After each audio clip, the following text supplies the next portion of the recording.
HMPV के बढ़ते मामलों ने सभी की नींदें उड़ा रखी हैं। भारत में सोमवार को एक ही दिन में 5 मामले दर्ज किए गए, जिससे लोगों के बीच हड़कंप समझ गया। अभी तक जितने मामले सामने आए हैं उसमें ज्यादातर बच्चे ही शामिल हैं। चीन में भी बच्चों के बीच ये वायरस ज्यादा फैल रहा है। इससे लोगों की चिंता और बढ़ गई है। देश में तेजी से फैलते इस संक्रमण से अपने बच्चों को बचाकर रखना सबसे बड़ी चुनौती है, इसलिए अपने छोटे बच्चों का खास ख्याल रखें। एक्सपर्ट्स ने बताया है कि बच्चों को इस वायरस से बचाने के लिए कुछ खास बातों का ध्यान रखना जरूरी है। सबसे पहले तो बच्चों को भीड़ वाली जगहों पर ले जाने से बचें। ज्यादा छोटे बच्चों के साथ खेलें या उन्हें छूने से पहले हाथ अच्छे से धोएं। बच्चों के हाथ 20 सेकंड तक अच्छे से धुलवाएं। स्कूल जाने वाले बच्चों को मास्क लगाने को कहें। बच्चों को बीमार लोगों से दूर रखें। खांसते या छींकते समय उन्हें अपना मुंह और नाक ढकने के लिए कहें। दरवाजे के हैंडल, खिलौने और टेबल जैसी सतहों को रेगुलर साफ करें। आपका बच्चा बीमार है तो उसे स्कूल ना भेजें, घर पर ही रखें। अभी तक की जानकारी के मुताबिक एचएमपीवी का कोई स्पेशल एंटीवायरल ट्रीटमेंट मौजूद नहीं है। केवल लक्षणों को मैनेज करके इससे बचा जा सकता है। इसलिए बच्चों को ज्यादा से ज्यादा हाइड्रेटेड रखें।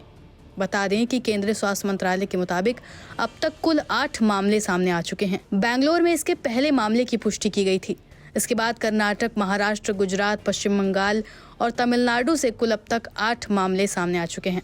इसमें कर्नाटक, महाराष्ट्र में 2-2, गुजरात में 1, पश्चिम बंगाल में 1 और तमिलनाडु में 2 मामले सामने आए हैं। एक्सपर्ट्स बता रहे हैं कि जिस तरह कोरोना वायरस सीधे फेफड़ों पर अटैक करता था, ठीक वैसे ही इस वायरस में भी फेफड़ों में खतरनाक संक्रमण हो रहा है। कोरोना की तरह एचएमपीवी वायरस के लक्षण भी संक्रमित होने में 3 से 5 दिनों के बाद दिखते थे। इस वायरस से लड़ने के लिए सरकार ने भी तैयारी अपनी शुरू कर दी है।